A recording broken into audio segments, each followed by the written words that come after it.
Opener হিসেবে তানজিদ তামিম এবং Parvez Hossain Emon, bowling ইউনিটের নেতা হবেন মোস্তাফিজুর রহমান। তাদের সাথে স্পিন ডিপার্টমেন্ট সামলাবেন শেখ মেহেদী ও রিশাদ হোসেন। এশিয়া কাপে নিজেদের সেরা 11 জন নিয়ে মাঠে নামবে টিম টাইগার্স। মিডল অর্ডারে অবশ্য থাকতে পারে বেশ কিছু চমক। সব মিলিয়ে টুর্নামেন্টে কেমন হতে পারে বাংলাদেশের সেরা একাদশ?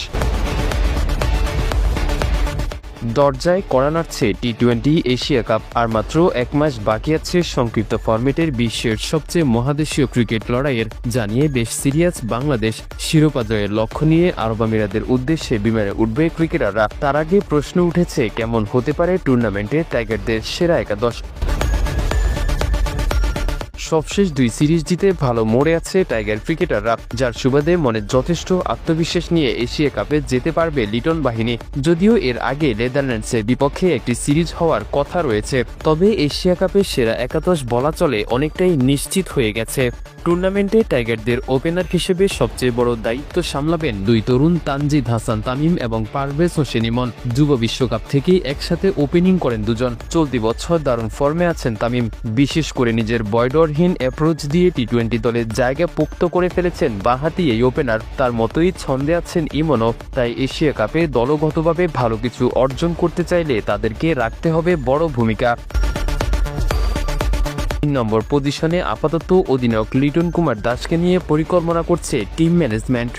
বৈশ্বিক আসরগুলোতে বরাবরই লাল সবুজের জার্সি গায়ে বেশ সফল এই উইকেট কিপার ব্যাটসম্যান। তারপর প্রথমবারের মতো কোনো বহুজাতিক টুর্নামেন্টে দেশকে নেতৃত্ব দেবেন তিনি। তাই স্বাভাবিকভাবে তার কাছে বড় কিছু চায় ভক্তরা।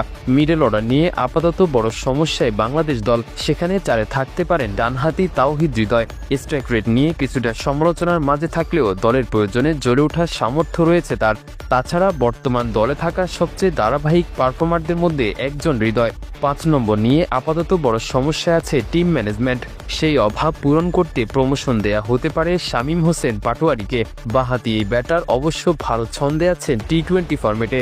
তারপরে থাকতে পারেন দলের সবচেয়ে গুরুত্বপূর্ণ সদস্য জাকের আলী অনিক। নিজের পাওয়ার হিটিং সামর্থ্য দিয়ে ইতোমধ্যে কোচের আস্থা অর্জন করেছেন তিনি। তাই আগামী এশিয়া কাপে ভূমিকা রাখতে হবে জাকেরকেও।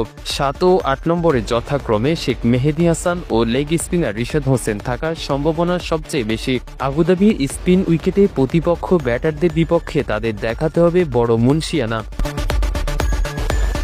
পেস ইউনিট নিয়ে মধুর সমস্যায় থাকতে হবে বাংলাদেশকে, যেখানে অবশ্য বড় হাতিয়ার হতে পারেন মোস্তাফিজুর রহমান। তার সাথে থাকতে পারেন 2 ডানহাতি স্পিড স্টার তাসকিন আহমেদ ও তানজিম হাসান সাকিব। সব মিলিয়ে বলা চলে বেশ ভারসাম্যপূর্ণ একাদশ নিয়ে এশিয়া কাপে মাঠে নামবে টিম টাইগার্স। যদিও এর আগে নেদারল্যান্ডসের বিপক্ষে একটি সিরিজ হওয়ার কথা রয়েছে।